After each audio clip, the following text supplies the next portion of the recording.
നിന്നെ തേടി.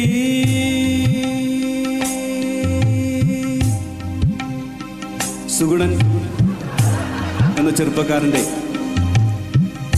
കരൾ രോഗം സംബന്ധമായിട്ടുള്ള ഈ ചാരിറ്റി പ്രവർത്തനത്തിന് നിങ്ങളുടെ കയ്യിലുള്ള അത് വലുതോ ചെറുതോ എന്തോ ആകട്ടെ, ഈ ബക്കറ്റിൽ കൊണ്ടിട്ടാൽ അദ്ദേഹത്തിനൊരു പുതിയ ജീവൻ കിട്ടുമെന്നാണ് ഞങ്ങളുടെ എല്ലാം പ്രതീക്ഷ. അപ്പോൾ എല്ലാവരും ഒന്ന് സഹായിക്കണം പ്ലീസ്. ഇത് ഒരിക്കൽ കൂടി ഞാൻ പറയുകയാണ്, അത് ചെയ്യണം നിങ്ങൾ. രവോ രവോ